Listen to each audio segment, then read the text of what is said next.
E o último mandamento era não cobiçarás. Agora a gente vai entrar na pergunta de número 114, que ele vai trazer algumas coisas que para nós é extremamente importante. Dentro dos 10 mandamentos que a gente foi citando e foi estudando no decorrer dos domingos, a gente tem agora uma grande pergunta para a gente responder a cada um de nós. Pergunta de número 114 do Catecismo de Heidelberg. Ele diz o seguinte: mas aqueles que se converteram a Deus podem guardar perfeitamente os mandamentos de Deus? Essa é a grande pergunta. Uma coisa é a gente não conhecer a vontade de Deus, uma coisa é a gente não conhecer a Sagrada Escritura, uma coisa é a gente não conhecer os 10 mandamentos, uma coisa é a gente não ter Cristo no nosso coração. E agora que eu recebi Cristo, e agora que eu caminho com Deus, agora que eu ando do lado da comunidade dos fiéis, daqueles que têm uma aliança com o Senhor, ou seja, houve uma conversão a Deus, e a pergunta é: posso guardar perfeitamente os mandamentos, os 10 mandamentos? E a pergunta é, Shirley, e a resposta é: É? Então, perfeitamente não. E a resposta do catecismo ele é bem precisa. Só que eu não vou ainda ler essa resposta. Se não, qual é a tua diferença para o ímpio?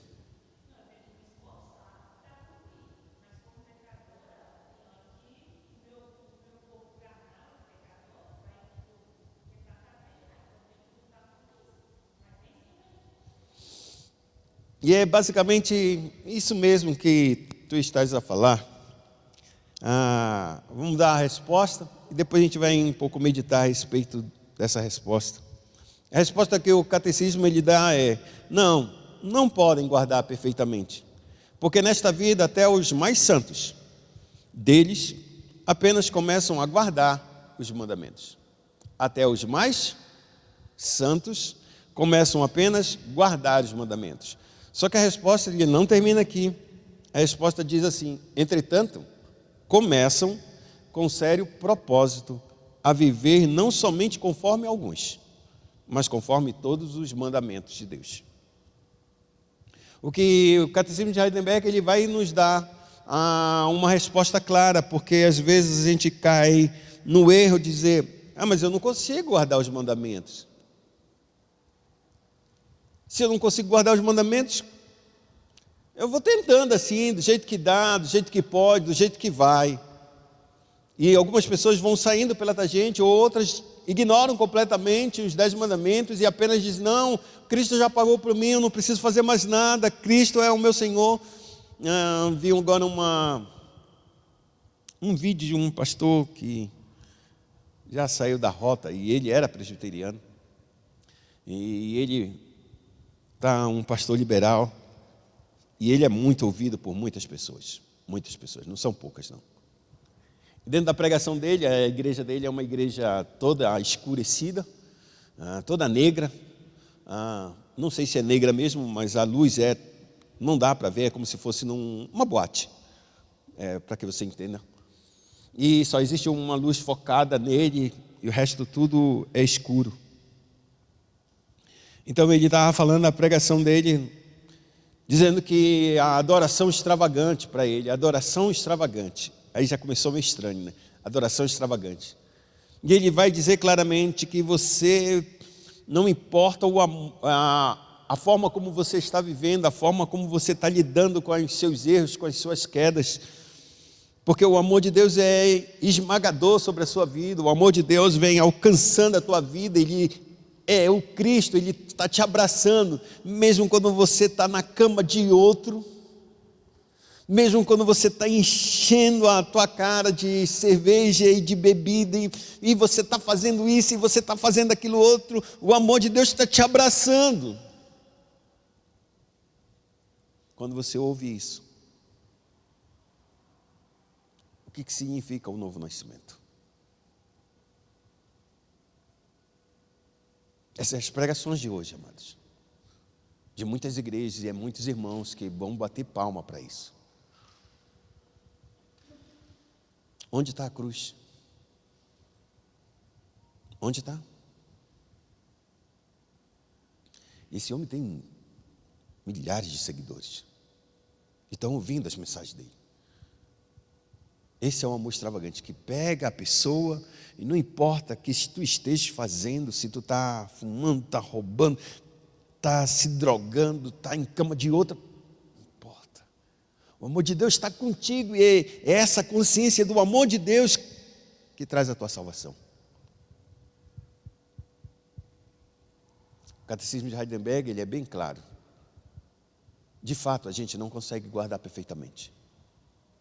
Mas existe um firme propósito, a partir do momento que a gente ama a Deus, a seguir a sua vontade. A querer ver. É como se vamos supor, se eu tivesse casado com a Shirley. Eu gosto demais de Shirley, mas sabe como é que é, né? A carne é fraca, né? Mas eu estou sempre aqui em casa, viu? Esquenta não, que eu vou voltar. Eu posso ir na casa das outras, eu posso ir para outros lugares, mas para a tua casa eu volto. A pergunta que a gente faz é: será que qualquer mulher aceitaria um negócio desse?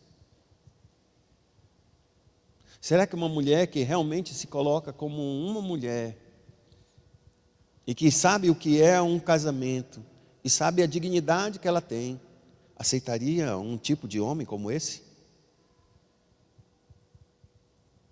Não vou dizer que não existem mulheres que aceitam isso, eu sei que existem. Mas existem porque elas não sabem mais o valor delas. E o valor do ser humano, ele está não pelo que o outro dá, mas pelo que o Cristo dá para nós. É nesse valor e em saber que Deus toma nossas vidas como a menina dos seus olhos, que tem um valor especial por cada um de nós. É esse valor que a gente tem que se guardar e se proteger e se orgulhar por ser Cristo tomar a minha vida e fazer dela uma nova vida, e fazer dela um instrumento exatamente da sua graça e da sua misericórdia, um instrumento de sua justiça e de sua santidade, porque antes esse meu corpo, ele servia aos pecados, aos prazeres, e qual era o fim que o apóstolo Paulo diz?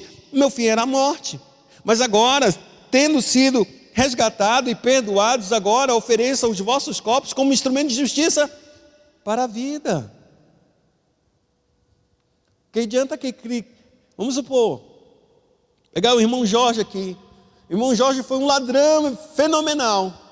Sempre roubou todo mundo, sempre fez todo mundo. Calma, irmão Jorge. Para quem não conhece, o irmão Jorge não era um ladrão. Mas vamos supor que ele é um ladrão. Todo mundo conhece a fama dele. E um dia Cristo salva a vida dele. No primeiro momento, eu disse, isso deve ser mentira. Quem conhecia o irmão Jorge olhava e disse, ele entrar na tua casa, de olho nele. Porque se tu descuidar, ele vai pegar alguma coisa. Então a gente entra e olha para o irmão Jorge, desconfiado. É ou não é? Porque a fama dele precede ele. Sabe todas as coisas erradas que ele fez, eu não vou deixar bobeira para o irmão Jorge pegar qualquer coisa da minha casa. Não, vou ficar todo lado dele, estou olhando ele, não deixo os olhos de vista. Normal. Mas se ele continua a roubar, o que adianta ele falar que ele é de Cristo? O apóstolo Paulo é bem claro quando diz, aquele que roubava, não roube mais. Antes trabalhe fazendo o que é direito e correto com as suas mãos, para não somente suprir as suas necessidades, mas também suprir aqueles que estão passando por necessidade, ajudar alguém. O que o apóstolo Paulo está dizendo é que, se Deus te salvou no meio do teu pecado, no meio seja lá qual for ele, não há razão nenhuma da gente entender que a graça de Deus salvou uma pessoa e se ela continua continuando na mesma prática de pecado. Me diz, aonde está a salvação? Onde está a graça maravilhosa que faz com que a gente resista aos pecados? Não há, irmãos. Não há nenhuma. Isso não significa dizer que você há uma perfeição, mas não há nenhum tipo de propósito sério de si. Eu vou agradar a Deus, porque passei a minha vida toda desagradando o Senhor. Passei a minha vida toda da forma como eu sempre quis, da forma como eu sempre sonhei, da forma como eu desejei, e o resultado meu é É uma destruição atrás da outra. Agora que Cristo me alcança e agora que eu vejo o Senhor, eu começo a perceber o Senhor, como é que eu vou ainda continuar nas minhas mesmas práticas, sabendo que eu vou estar cada dia mais entristecendo Ele? Já pensou se o filho pródigo volta? Que ele voltou. E depois de 2 semanas, 3 semanas, disse: não, pai, agora que o Senhor já me restabilizou, já tenho um dinheirinho no bolso, vou voltar de novo. Você imagina isso do filho pródigo? Ele sai da casa do pai querendo liberdade, querendo coisas melhores. Ele vai para o mundo, destrói toda a vida dele, destrói toda a herança dele, já está na miséria, já está na morte, já praticamente, com fome. Ele lembra: se eu pequei contra os céus, vou voltar para a casa do meu pai e vou pedir para ele me aceitar apenas como um servo. Ele volta para a casa do pai. O pai o abraça, o pai cuida, o pai transforma a vida dele todinha como se fosse um filho, porque ele nunca perdeu um caráter de filho. Aceita ele, dá uma festa para ele. E já pensou, depois de uns 3 meses, já no bom e do melhor, o filho toma a mesma decisão? Já parou para pensar nisso? Que o filho pródigo poderia tomar a mesma decisão, mas se ele toma a mesma decisão, onde está a salvação de Cristo? Onde está a mudança do coração? É porque nunca houve uma mudança, é porque nunca houve uma salvação. Então não há, nossa vida, amados, é uma vida de testemunho a respeito da graça que Deus fez. Porque se Deus não dá um testemunho a respeito de que Ele realizou uma obra que nenhum outro homem pode realizar, não tem como a gente continuar a viver uma prática de uma vida hipócrita. Não há como, não há possibilidade. A gente pode até enganar por um certo tempo e não o sistema, ou melhor dizendo, não as pessoas em si, mas a nós mesmos. Mas chega numa hora que a verdade se manifesta. A verdade vai se manifestar. E a verdade que se manifesta é: eu nunca pertenci a essa igreja, eu vou me embora. Porque não dá para viver assim. Não consigo viver dessa forma. Não acho prazer nisso. E é isso, quando isso acontece, só mostra que realmente Deus não trocou aquele coração. Que Deus não fez uma obra nessa vida.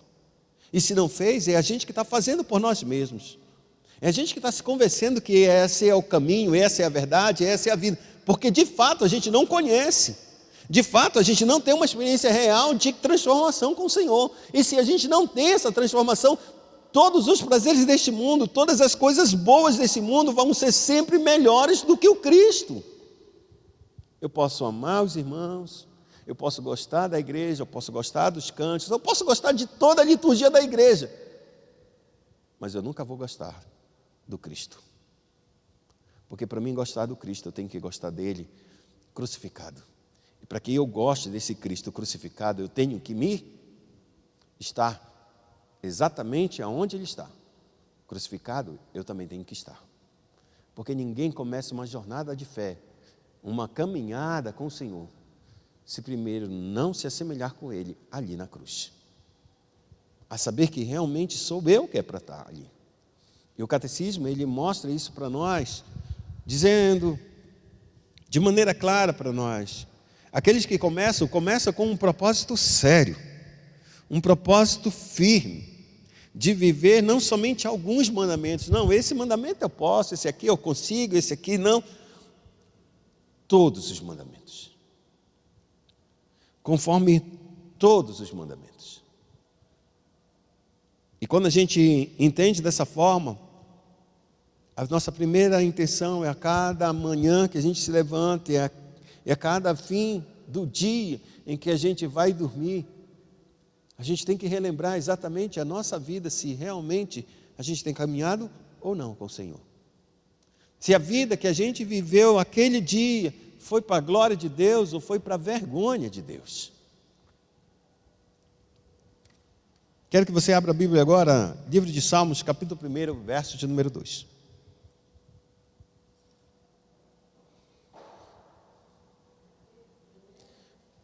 Capítulo 1, livro de Salmos. Capítulo não, né? Salmo de número 1. Salmo é bem conhecido.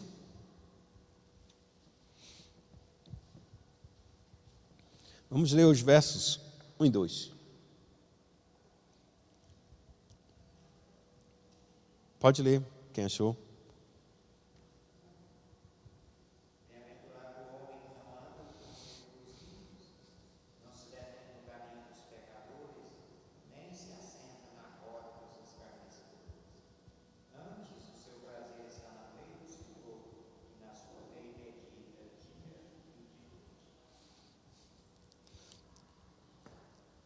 Eu vi uma reportagem de uma pesquisa de uns pesquisadores nos Estados Unidos pesquisando sobre o poder da palavra. E eles estavam perguntando, isso foi muitas pessoas com quem eles fizeram essa pesquisa. E eles perguntavam para as pessoas qual era o nível de leitura bíblica dessas pessoas, há quanto tempo elas poderiam estar expostas à leitura das Sagradas Escrituras, seja por ouvir, seja por estar na igreja, ou por mesmo ler a sua palavra. Então eles descobriram uma coisa, que eles estavam querendo um objetivo e encontraram um outro objetivo no meio da pesquisa. Outro tipo de resultado. E dentro de tantas pessoas que leram, eles disseram assim mesmo, que aqueles que se expõem às Sagradas Escrituras, seja ela lendo, seja ouvindo, seja dentro de um sermão, a vida delas não tem um impacto quase nenhum, é quase que insignificativo. Se elas ficarem expostas à leitura das Sagradas Escrituras até 3 dias. Ou seja, o primeiro dia eu não leio, o segundo dia também não, aí o terceiro dia eu leio. Ou seja, se eu só leio a Bíblia apenas 3 vezes por semana, o impacto que ela tem na minha vida é praticamente como se alguém não lesse. A partir do terceiro e do quarto dia em diante, o impacto na vida de uma pessoa que lê as Escrituras Sagradas todos os dias começa a ser um impacto tão profundo que ele diz, de 4 a 5 dias, todo nível de depressão praticamente cai lá para baixo. Problemas com vícios e drogas, álcool, o problema de reincidência chega a ser mais de 60% das pessoas não voltam de novo a ter reincidência se elas continuarem lendo a Bíblia de 4, 5 por dia. Por dia não, por semana. O que a Escritura está dizendo para nós, ou o que essa pesquisa revela para nós, é que se a gente verdadeiramente se debruçar nas Sagradas Escrituras e começar a ler ela de uma maneira diária, é o que vai acontecer. Medita na tua palavra, dia e noite. Como, jovem, purificará o teu caminho? Observando a tua palavra. Mas não é uma vez por semana, não é 2 vezes, não é 3 vezes, é todos os dias. E ele não dá na pesquisa que ele estava falando, ele disse, não precisa ser 2 horas lendo a Bíblia. É pegar, ler, meditar e deixar. No dia seguinte, pega, leia, medita e deixa. No terceiro, no quarto, é ser exposto às Sagradas Escrituras por tempo suficiente para que essa própria palavra faça algo que a gente não consegue explicar, mas que é atestado por isso. E é exatamente isso que o salmista entra declarando, que é a introdução dos salmos. Os salmos, segundo os teólogos, eu também acredito isso, que os 150 salmos, são apenas 2 salmos, os 2 primeiros salmos são a introdução do saltério, ou seja, dos 148 salmos que vão se seguir em diante. E ele tem um tema básico, a primeira é a bem-aventurança da palavra de Deus, ou seja, o quão maravilhosa é ouvir e estar arraigado, abraçado com as Sagradas Escrituras. E o segundo tema, que é exatamente isso, quem é o bem-aventurado que realmente toma isso? E semelhante a isso, unido a isso, traz algo precioso a respeito do reino de Deus, quem são e quem farão parte do reino de Deus, do rei, o grande Messias, o verdadeiro bem-aventurado. O Salmo, ele começa no capítulo 1, no Salmo de número 1, dizendo: bem-aventurados são aqueles que não andam no conselho dos ímpios.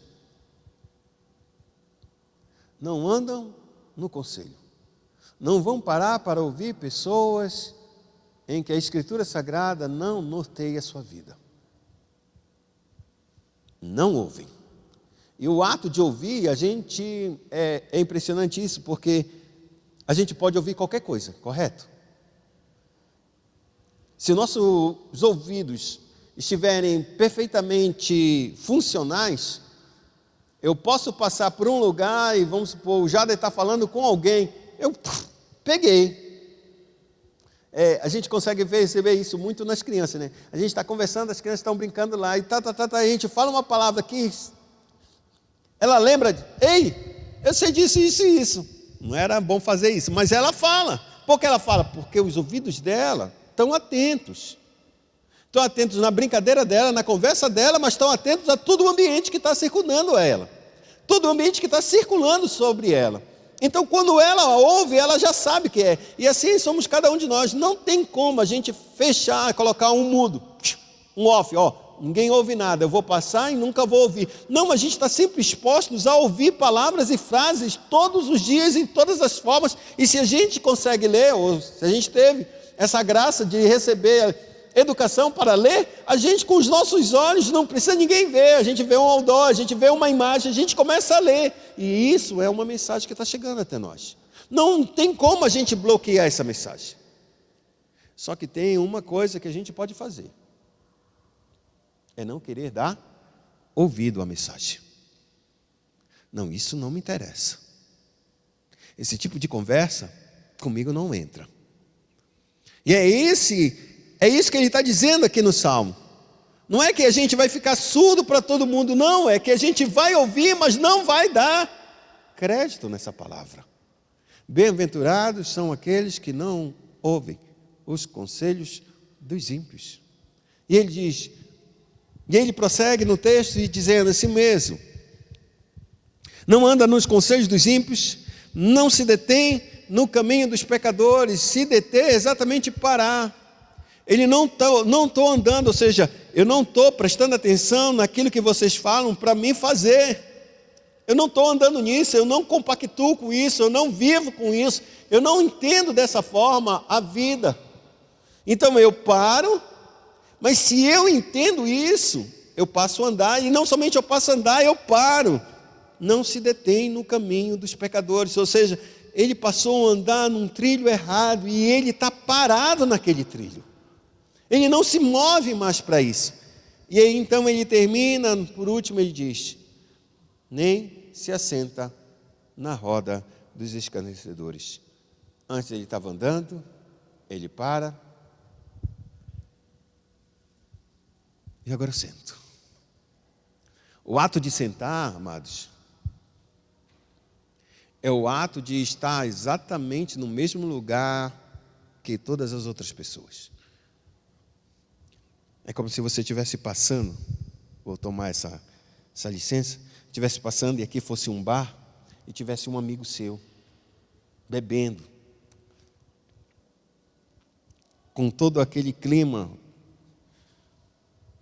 que um próprio bar tem, e ele visse você, e disse: ô Abraão, como você está? Vem aqui. Aí eu paro, dou um abraço no meu amigo: tudo bem? Senta comigo aqui, vamos beber uma aqui rapidinho, a gente vai conversando. O ambiente está todo tenebroso. Eu não estou ouvindo, ele é meu amigo. Eu falei com ele. Eu digo: ô amado, não dá não. Porque se dá, eu sento. A não ser que seja uma coisa muito grave, depois disse: poxa, eu preciso conversar contigo, eu sei que aquele lugar não é ruim, mas eu estou passando uma situação tão terrível, senta comigo. Aí eu posso sentar, por causa da alma desse homem. Mas se não tem nada a ver com isso, Ele disse, sinto muito, amigo. Vamos marcar um café lá em casa, vamos marcar um café na tua casa, bora fazer alguma coisa, mas sentar e conversar, onde tem uma mesa com todo mundo falando e todo cheio de palavras diferentes que a gente não aceita, isso não é parte do cristão. Mas se a gente senta, a gente cai no que o apóstolo Paulo diz em 1 Romanos capítulo 1, já no seu último verso, quando ele diz que as pessoas, tendo conhecimento da verdade, esqueceram isso, rejeitaram essa verdade e se entregaram nos seus próprios prazeres por uma disposição maligna. E essa disposição, quem Deus deu, foi o próprio Deus deu. E essa disposição que Deus entregou é exatamente de tirar as rédeas, para que nós pudéssemos fazer tudo o que a nossa natureza depravada quer fazer. E aí ele termina a conclusão desse capítulo dizendo assim mesmo: sabendo nós que não somente aqueles que fazem tais coisas e praticam tais atos são merecedores do inferno ou da ira de Deus, como também aqueles que consentem com elas.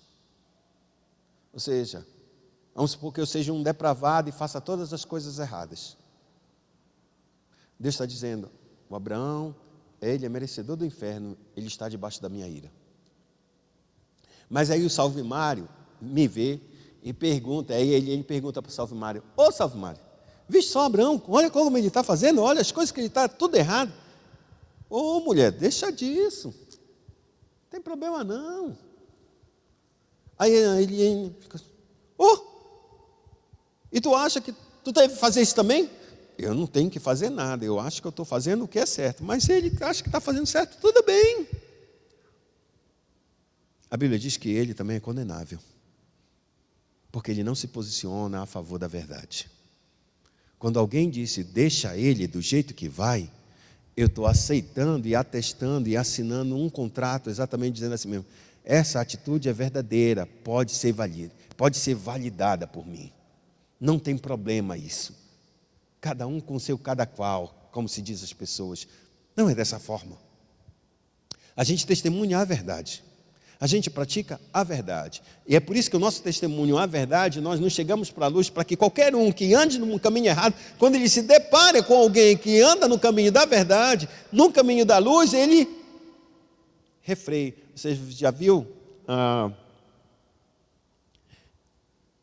Você já viu algum corrupto prosseguir na sua corrupção, se tiver apenas um único homem, dentro do seu próprio departamento, que fazem parte do seu próprio ciclo, que ele seja justo?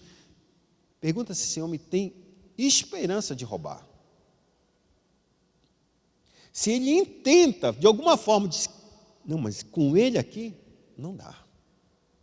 Com essa pessoa aqui, a gente não tem condições, porque ele é o que a gente diz, né, lá fora, é Caxias.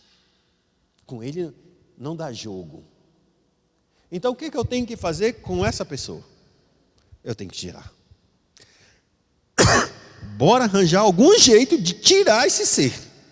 Porque se ele continuar aqui, não dá certo. Diga, Luzia.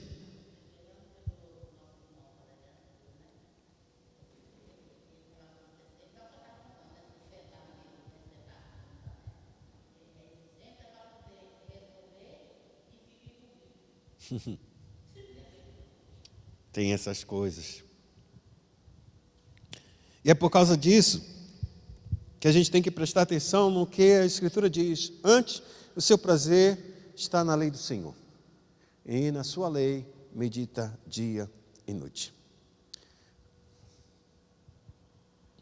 Não lembro qual foi a pessoa que falou isso, não lembro mesmo. Antes eu lembrei, mas já faz muitos anos eu não lembro mais. Mas ele disse, eu acho que era Charles Spurgeon, ele disse, ou você vai se aproximar das Escrituras e se afastar do pecado, ou você vai se aproximar do pecado e se afastar das Escrituras. As duas coisas não são compatíveis. Se a gente quiser realmente se afastar do pecado, a gente vai ter que se aproximar da Escritura. E se aproximar da Escritura como seu prazer. Não como um hábito, não como um hobby, não como alguma outra coisa, mas com um prazer firme de cumprir o que essa Escritura está dizendo. Se a gente não se aproximar da Escritura dessa forma, verdadeiramente a gente só está massageando o nosso ego e dizendo: eu já cumpri minhas obrigações espirituais no dia de hoje, está tudo certo. E não pense que esse tipo de pensamento é pequeno ou é raro acontecer no meio da igreja. Não é raro. Eu já fiz isso. Quantas pessoas disse? No pouco tempo que eu tenho nessa igreja, eu já ouvi essa palavra.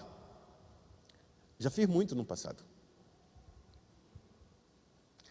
Vim aqui de madrugada, orava com um grupo todinho. Era de madrugada, 5 horas da manhã, se não me engano. Não era aqui uma oração de 5 horas da manhã? Não era 5 horas? Foi quase um ano. Fiz essas coisas. Eu te pergunto, eu fiz, e agora? A nossa vida é vivida do passado? E irmãos? Já pensou que a gente coloca lá atrás a bagagem toda que a gente já viveu e vivenciou no Senhor? E porque eu já fiz muito, agora cessou? A gente tem um tempo de validade no caminho do Senhor? Existe um crédito, eu disse, quando eu encher a minha cota de boas obras, de realizar a vontade de Deus, então eu paro e posso ficar sossegado. Não preciso mais ler a Bíblia, porque eu já li, vamos supor, 10 vezes, a Bíblia inteira. 10 vezes, não tem irmão nem que não leu nem uma única vez em toda a sua vida. Já li 10 vezes. Atingiu? É dessa forma que é o Evangelho? É dessa forma, irmão? É assim? Eu já servi muito, eu já louvei muito, eu já cantei muito, eu já preguei muito, eu já fui muito diácono, eu já fui muito presbítero, eu já fui. Agora? Isso é uma tristeza para a vida da igreja. Porque a vida da igreja, ela deve crescer como o sol da manhã, que ele vai se levantando e o sol não vai enfraquecendo quando mais ele se levanta. Ele vai se tornando cada vez mais forte, mais brilhante, até se tornar o que a gente chama de dias perfeitos, como diz a Escritura. Porque o justo é como a luz da aurora, que vai brilhando mais e mais até ser dia perfeito. A atenção nossa é justiça, justiça, justiça, até se tornar muito perfeitamente justo. Ainda que não seja nesse tempo, mas o grau de perfeição ele vai começando a aumentar, ele vai aumentando até chegar no dia em que Cristo completar toda a sua obra. E não, eu comecei, agora eu olho e digo, já fiz muito, posso fazer a minha vontade. E o texto ele diz claramente, tem prazer no Senhor, na lei do Senhor, e nela medita dia e noite. E então, se a gente tem prazer na lei do Senhor e nela nós devemos meditar dia e noite, a pergunta de número 115 do Catecismo de Heidelberg, ele diz algo que para nós devemos considerar firmemente. A pergunta 115 ele diz, para que então manda Deus pregar os 10 mandamentos tão rigorosamente, já que ninguém pode guardá-los nesta vida? Por quê? Para que Deus manda pregar algo que a gente não pode guardar nessa vida? E a resposta ele tem 2 premissas a respeito disso. O primeiro ponto que ele diz é para que durante toda a nossa vida conheçamos cada vez melhor nossa natureza pecaminosa. E por isso, ainda mais desejemos buscar em Cristo o perdão dos pecados e a justiça.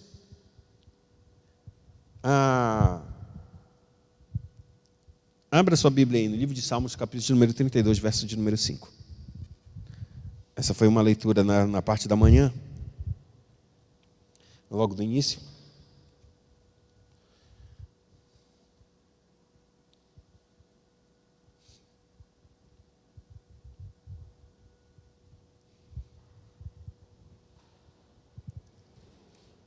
O verso de número 5 diz o quê?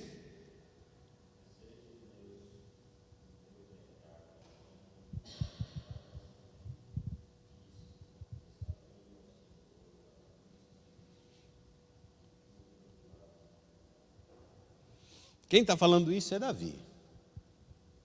E ele fala isso depois de ter sido repreendido. Então ele faz esse salmo de confissão. Mas o verso 5 ele é impressionante porque confessei-te o meu pecado e a minha iniquidade não mais ocultei. Ele sabia o que era pecado, ele sabia que estava errado, ele sabia que ele tinha uma comunhão com Deus, ele sabia que ele tinha... O ato do primeiro pecado de Davi, desde que ele teve com Betseba, até a morte de Urias, depois o casamento dele com Betseba. Isso leva 1 ano, irmãos. Mais de 1 ano Davi está nesse pecado. O palácio sabia da maldade dele, mas ninguém tinha coragem de falar. O que aconteceu? Por quê? Por quê? Porque viram essa mulher entrando no palácio. Ele disse, manda buscar Betseba para mim. Ele deu ordem. Então, pelo menos umas 2 ou 3 pessoas sabiam do pecado de Davi. Pode todo o palácio não saber, mas não. Sabe como é que é? Uma instituição pública, uma repartição pública, como diz, um sabe, provavelmente o outro não vai saber, só que todo mundo pianinho, por quê? Porque é o maioral. 1 ano nisso.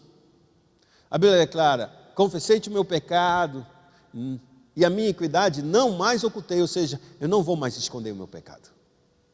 Eu não mais vou fechar e dizer que não existe. E presta atenção, Davi continuava indo nos templos, entre aspas, no tabernáculo, na tenda, para buscar o Senhor, para fazer as coisas com o Senhor, para viver, para orar, para buscar. Mas tudo era muito hipócrita, porque no coração dele ele estava perturbado por causa do seu pecado. Porque a lei estava continuando a dizer para ele, você é um pecador, você é um transgressor, você é um miserável, volte para mim. Até que Deus, ele usa da misericórdia dele para declarar e usar um profeta para dizer, teu pecado é esse. E aí então quando ele ouve, é como se fosse uma libertação. Alguém falou que eu estou errado. Não só mais a minha consciência, não só mais as escrituras, mas alguém teve coragem de dizer e apontar o dedo. Você está errado, Davi. Você merece a morte. Você deu ocasião para que os inimigos do Senhor falem mal dele. Você não honrou a Deus. E a Bíblia declara e disse, pequei. Contra o Senhor somente pequei. E fiz o que era mal aos seus olhos. O resultado é que Davi, ele faz esse salmo, Salmo 32 e o Salmo 51, onde ele expressa toda a dor e todo o lamento dele, toda a vergonha que ele tem, mas expressa também toda a confiança que ele tem de um Deus de misericórdia para perdoar o seu pecado. E no Salmo 32, verso 5, ele diz assim mesmo, eu confessei o meu pecado ao Senhor, e o Senhor perdoou a minha iniquidade. O que eu estou colocando aqui é exatamente o que o Catecismo de Heidelberg diz, que os 10 mandamentos, de fato, a gente não consegue cumpri-los. Então, porque não consegue, eu não devo mais falá-lo? Não, é que eu tenho que me expor a esses 10 mandamentos, para que eu saiba exatamente quão depravado eu sou. Porque dá a entender que quando Deus nos dá um novo coração, e como se a gente tivesse tomado um banho, e saído da lama, agora a gente está limpinho, parece que nada mais de nenhuma sujeira está em nós. E se não está mais em nós, para que me servem os 10 mandamentos? Porque eu estou totalmente limpo. E Deus, ele está dizendo na última, vamos assim dizer, na última discurso de Cristo aos apóstolos, quando eles estavam na mesa, ele disse exatamente isso, antes que eles sentassem à mesa da Santa Ceia, ou da mesa da Páscoa. A Bíblia declara que Jesus, ele se levantou, pegou uma toalha, pegou um balde com água e começou a lavar os pés dos apóstolos um por um, e eles disseram, não, e Pedro disse, não, tu não vai lavar o meu pé. E o Cristo, ele disse, se eu não te lavar os pés, você não tem nenhum pacto comigo, você não tem relação comigo. Assim eu quero ser extremamente íntimo com o Senhor, então pode me dar um banho inteiro agora, não lava só meu pé não, agora me dá todo o banho. E Jesus, ele diz assim mesmo, diz, aquele que está limpo, não precisa senão lavar somente os seus pés. Porque a palavra que eu vos tenho falado, essa tem limpado vocês. E a tua palavra era a verdade, é a verdade. Então, o que tu necessitas é apenas lavar os teus pés, porque o corpo todo está limpo. O que significa dizer que quando Deus, ele nos salva, ele limpa a nossa vida. Mas enquanto nós estamos andando nessa terra, a gente vai continuar pecando. E a forma da gente saber que a gente está pecando é que a gente olha para os nossos pés, porque os pés é a forma como a gente anda, é o nosso proceder. Os pés dentro das Sagradas Escrituras, é como se fosse um símbolo do caráter humano, é um símbolo da vida humana, do proceder humano. Então, se os nossos pés estão sujos, é sinal que a nossa natureza se suja, ela se corrompe, mas não é toda a nossa vida. A gente não está mergulhando no pecado, a gente só está vivendo uma vida que ainda é muito atribulada para nós. Então a gente precisa dos 10 mandamentos, como a Escritura diz no Salmo 119, verso 105, lâmpada para os meus pés e luz para o meu caminho, é o quê? Duas coisas. A palavra é lâmpada e luz para quê? Para me ver o caminho, por onde eu estou seguindo, e os pés, para ver se os meus pés ainda continuam limpos. E é isso que Cristo aí vai dizer, vocês precisam lavar os pés. Porque ainda caminhando no caminho correto, andando no caminho certo, você vai sujar teus pés, você vai sujar. E sujar significa pedir perdão, arrependimento, para viver uma vida que realmente agrade o Senhor. E é isso que o catecismo ele diz. A primeira coisa é que a gente veja a natureza nossa, quão terrível ela é. Mesmo tendo Cristo salvo, a gente ainda pensa de maneira errada. A gente ainda age por raiva, por impulso, por inveja, por cobiça, por vingança.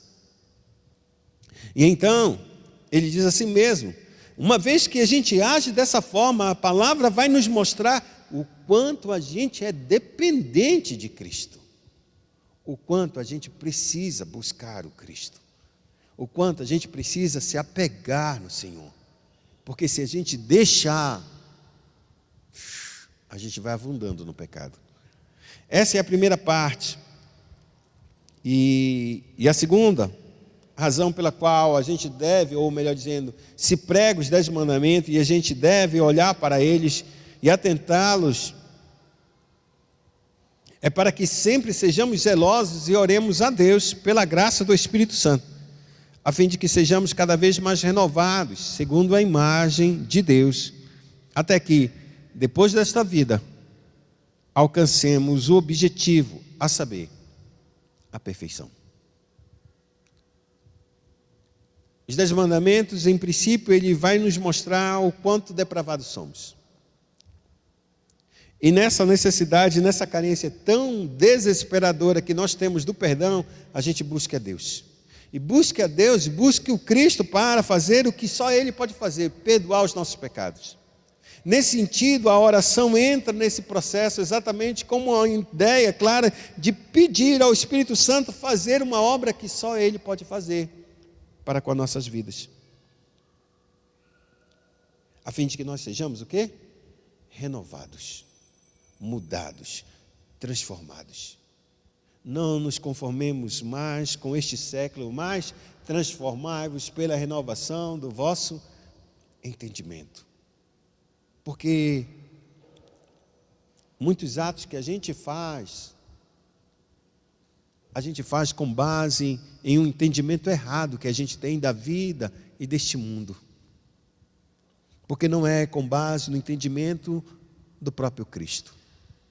E quando a gente não tem o entendimento de Cristo, a gente vai tomar o nosso entendimento ou o conselho dos ímpios, que a gente aprendeu quando foi talvez na nossa casa, talvez na escola, talvez por um amigo, mas a gente não tem um entendimento, ou seja, o conhecimento correto a respeito do que Deus quer a respeito daquela situação específica. E como a gente não sabe, a gente tem que ter um outro conhecimento para processar ou para realizar um determinado ato. E esse ato provavelmente vai ferir o coração de Deus, porque não é segundo a sabedoria que vem do alto. Eu quero encerrar com vocês, para a gente ler 2 textos, ou melhor dizendo, 3 textos. O primeiro texto está em 1 Coríntios, capítulo de número 9.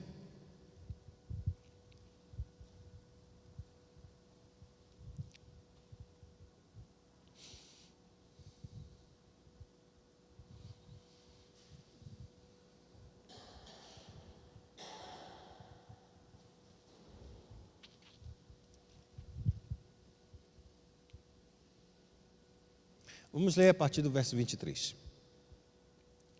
Tudo faço por causa do Evangelho. 9, 23. Tudo faço por causa do Evangelho, com o fim de me tornar cooperador com ele.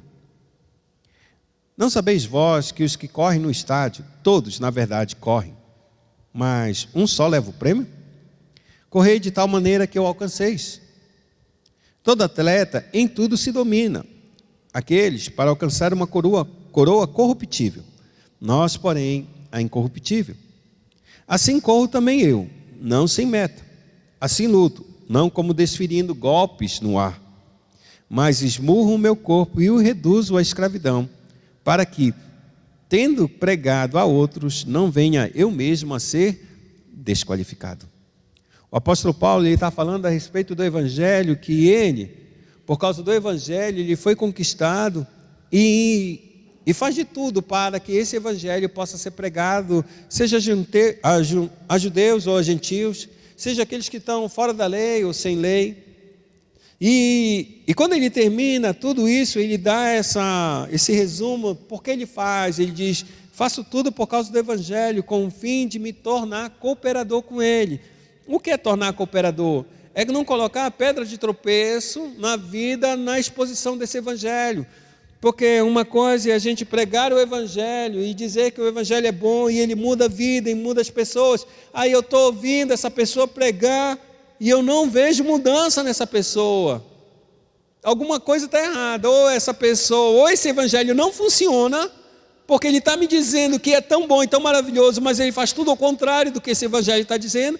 Ou essa pessoa não sabe o que é o Evangelho.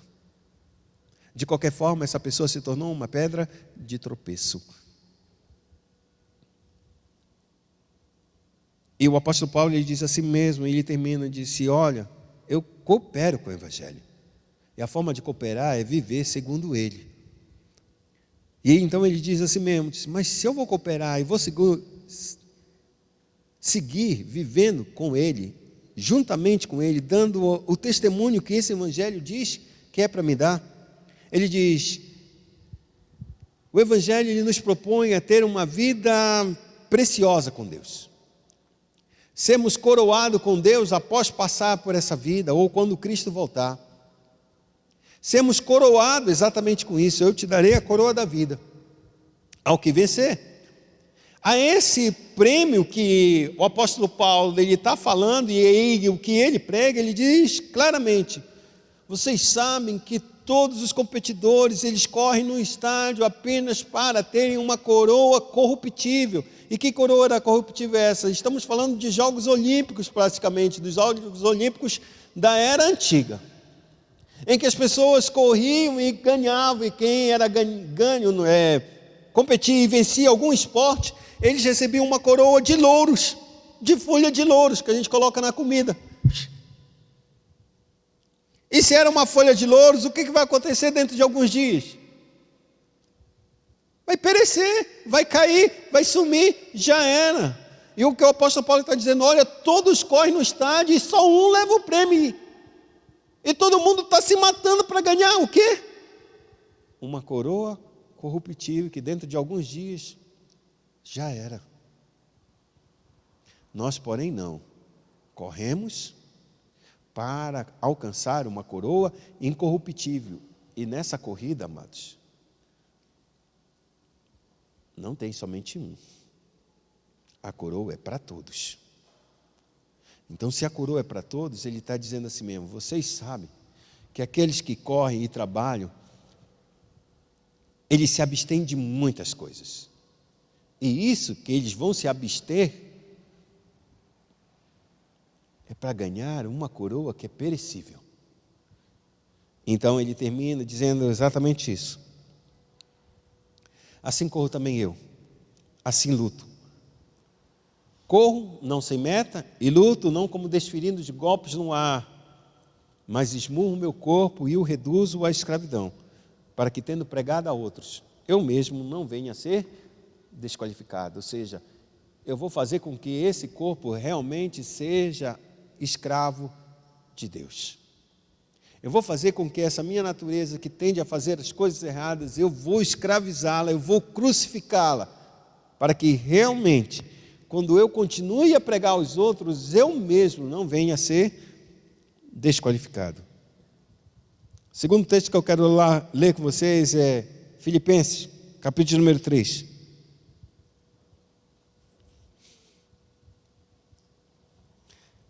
A partir do verso de número 12, diz assim, Filipenses 3, 12.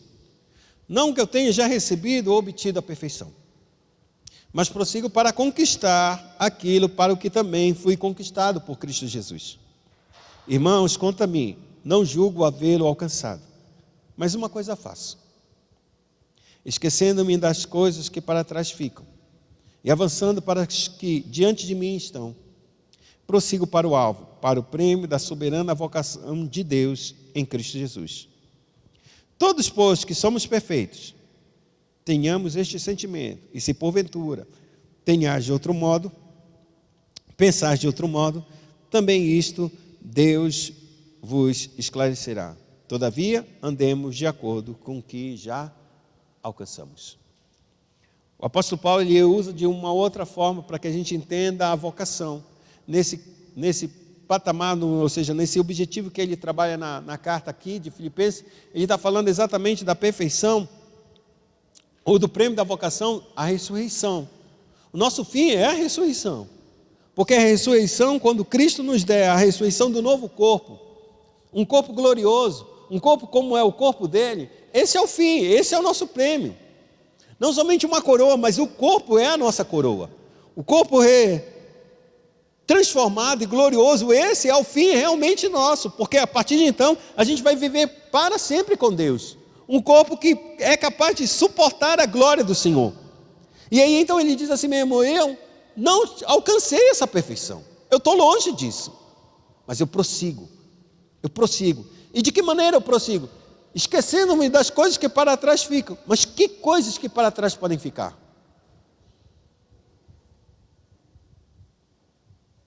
Que coisas para trás o apóstolo Paulo pode dizer, olha, esquecendo-me das coisas que para trás ficam, eu vou para frente, prossigo para o alvo, para o prêmio da soberana.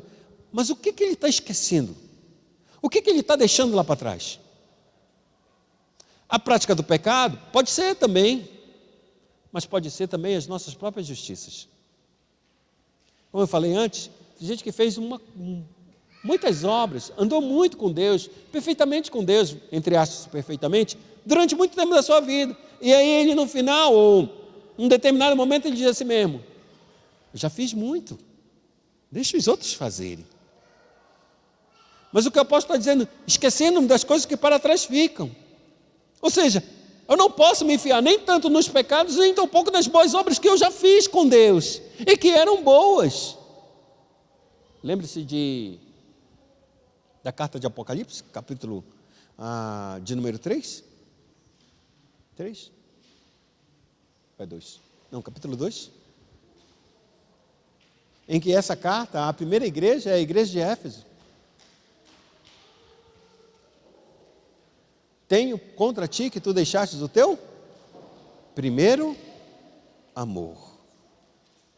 Ele tinha tantas obras boas, tinha tantas coisas maravilhosas, mas a repreensão que Jesus traz para essa igreja é: tenho contra ti que deixastes as primeiras, não, deixar-te o teu primeiro amor. Esquecendo-me das coisas que para trás ficam, eu prossigo para o alvo. Eu não só posso esquecer os pecados, como o apóstolo Paulo, ele teve que esquecer que ele segurou a capa daqueles que mataram Estevão. Teve que esquecer, irmão. Deixar para lá, já fiz o errado, já fui perdoado e prossigo. Eu não posso ficar voltando nos meus pecados, nas minhas quedas, achando e me corroendo, me maltratando, não. Para trás. Mas também eu deixo para trás tudo aquilo que eu servi ao Evangelho. É bom, é maravilhoso, mas eu consigo prosseguir, porque Deus tem me dado força, tem me dado saúde, então eu tenho que continuar a pregar esse Evangelho. Eu não posso parar. Então são duas coisas que a gente tem que deixar sempre para trás. Tanto os pecados, as nossas quedas, quanto também as coisas boas que a gente faz para o reino de Deus. Porque senão a gente vai cair como cai em Ezequiel, capítulo de número 18, em que ele vai tratar exatamente Porventura, tem o Senhor prazer na morte do pecador, na morte do ímpio, na morte do transgressor? Não, o Senhor não tem prazer nisso. Mas, deixando o justo de praticar justiça e juízo, e passando a fazer todas as coisas que é errado, nenhuma de todas as suas boas obras com que praticou será levada em consideração. No pecado com que cometeu, é por esse que morrerá. Mas deixando o ímpio de praticar aquilo que me desagrada, e deixando de fazer o que é errado, e passando a fazer e andar no caminho da justiça, de todos os pecados que ele cometeu, eu não lembrarei mais. Perdoarei e ele viverá. O último texto que eu quero ler com vocês. 1 Coríntios, capítulo número 10.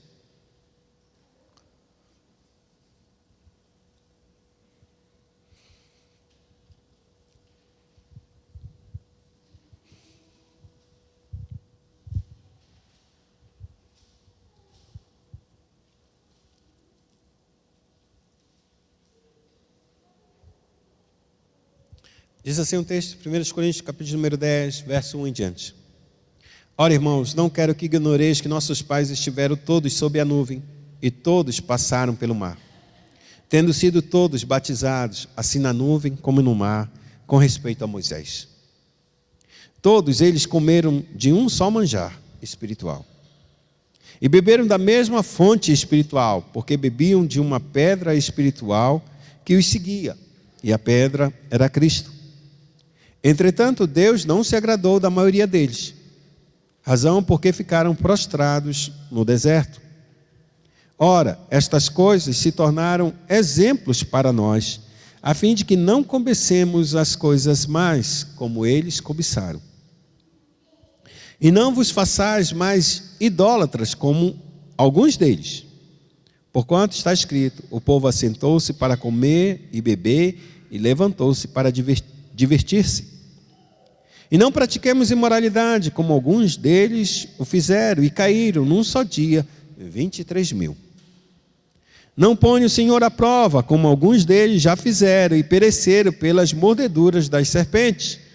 Não, nem murmureis, como alguns deles murmuraram, e foram destruídos pelo exterminador. Estas coisas lhes sobrevieram como exemplos, e foram escritas para advertência nossa. De nós outros, sobre quem os fins dos séculos têm chegado. Aquele, pois, que pensa estar em pé, que não caia. Veja que não caia. Não vos sobreveio tentação que não fosse humana, mas Deus é fiel e não permitirá que sejais tentados além das vossas forças. Pelo contrário, juntamente com a tentação, vos proverá livramento, de sorte que a possais suportar. O apóstolo Paulo, ele vai trazer a memória dos cristãos, principalmente dos judeus, e agora também dos gentios, já que ele é uma igreja gentílica.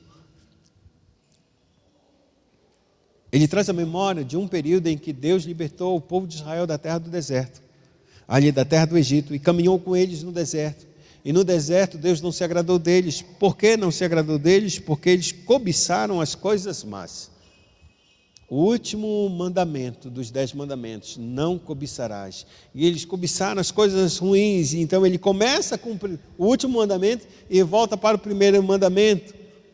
Não vos façais idólatras, como alguns deles fizeram. E então ele segue, e ele diz, essas coisas que estão escritas e foram escritas, é um exemplo para nós. E ele volta a dizer de novo isso no verso de número 11, no verso de número 6, ele diz, estas coisas se tornaram como exemplo para nós, a fim de que não cobicemos as coisas mais como eles cobiçaram. E no verso 11 ele diz, estas coisas lhes sobrevieram como exemplos, e foram escritas para nossa advertência, de nós outros, sobre quem os fins dos séculos têm chegado. Ou seja, a gente é a última geração, ele está dizendo, não vai haver mais revelação, não vai haver um novo Cristo. Ele já fez, Ele já consumou a obra, Ele já está no céu, Ele vai voltar. A gente, os fins dos tempos estão chegando. E esses fins dos tempos que estão chegando, em que nós pertencemos a esses fins, Ele está dizendo, olhe para o passado do povo que Deus libertou e olhe o que aconteceu com eles. Eles morreram. A maioria, Deus não se agradou deles.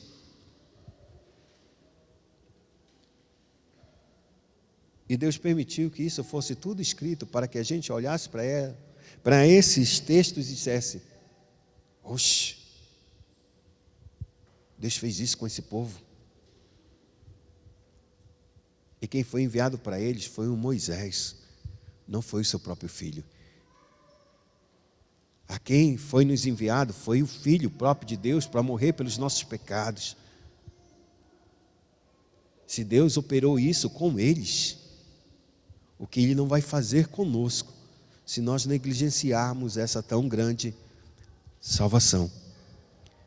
Então ele termina com um versículo que a gente deve levar em muita consideração.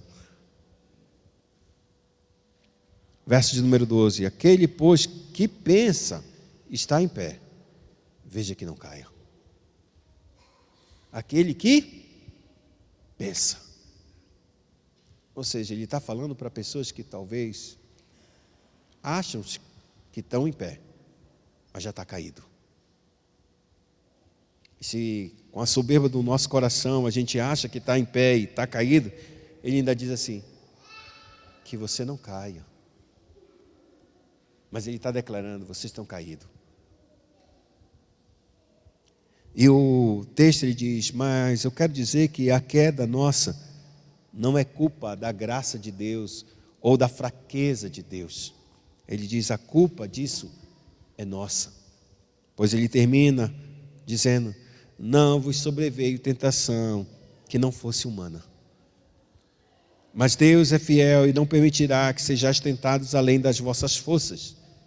A primeira coisa, a tentação que nosso pecado ou nosso coração cobiça, não é uma coisa sobrenatural, não é sobre-humana, é uma tentação humana. Está dentro da nossa esfera de atuação, de a gente resistir ou não.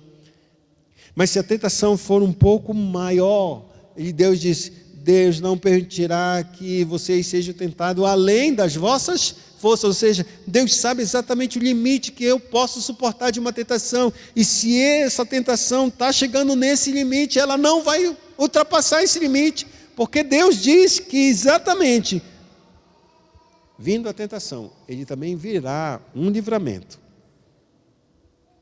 Virá, juntamente com a tentação, vem um livramento, ou seja, elas estão caminhando assim, ó. A tentação está chegando, e o livramento está do mesmo lado, está vindo junto com ela. Porque Ele sabe que o dia que a gente resolver e colocar-se diante do Senhor e resolver e dizer não àquela tentação, Ele está me dando um escape para que eu saia, para que eu seja livre, para que eu não envergonhe o seu nome, para que eu possa suportar a tentação. Eu encerro com a tentação de José.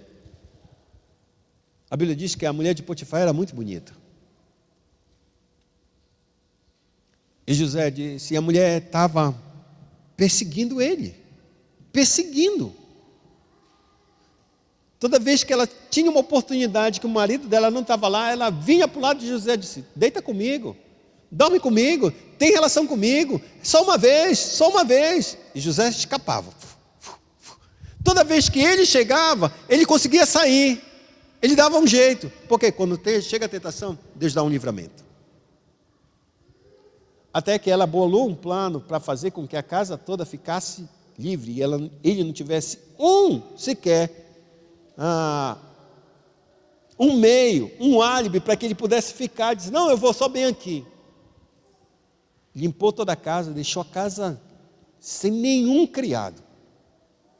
E manda chamar José aqui que eu quero conversar com ele para fazer um determinado negócio.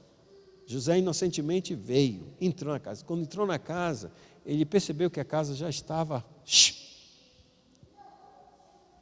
totalmente livre. Ele foi, conversou com a mulher, ela disse, agora deita-te comigo. E a Bíblia declara que ela pegou na roupa dele. Ele chegou a argumentar, disse: como eu posso fazer isso? O meu Senhor não me deu. Ele me deixou ser Senhor de toda essa casa, mas não de você. E eu não posso fazer isso e nem pecar contra o meu Deus. A razão por que nós fazemos o que fazemos. E lembre-se, José está antes da manifestação da lei. Antes dos 10 mandamentos, ele já dizia: eu não posso pecar contra Deus, porque existe um mandamento que já estava no coração, que é a norma da lei: não tomarás, não adulterarás, não cobiçarás. E ele fez isso. Quando ele faz isso, ela segura ele. A tentação está chegando, está no limite. E qual é a resposta de José? Eu saio daqui nu, mas eu não vou deitar contigo.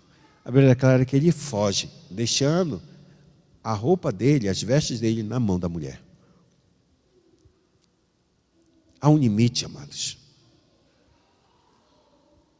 Há um limite. E esse limite Deus sabe exatamente até onde a gente pode suportar. E quando a gente não pode suportar, ele disse: José, o que é que tu pode fazer? Eu posso correr, Abraão. Então corre. Esse é o teu livramento. Corre. O apóstolo Paulo disse para aqueles que eram jovens, disse: foge das paixões da mocidade. Ele não disse para você ficar parado. Ele não disse para te argumentar. Ele disse: foge. O teu livramento é ter medo e fugir. É ser covarde e fugir aos olhos dos homens. Mas isso é o livramento de Deus. Foge. Você não tem condições de resistir. Foge. Que Deus em Cristo possa nos ver. Para algumas coisas, a gente precisa resistir ao diabo. Para outras, a gente vai ter que fugir do pecado. Mas em todas as duas, a gente vai fazer uma única coisa: se submeter a Deus. Porque se a gente não se submete, a gente não consegue resistir ao diabo, e tampouco vai fugir daquilo que a gente precisa fugir, porque Deus disse: foge. E ao obedecer a Deus, a gente se submete a Deus, mesmo que aos olhos dos homens está dizendo: esse é um covarde. Mas para Deus, você é o corajoso. Feche seus olhos e oremos ao Senhor.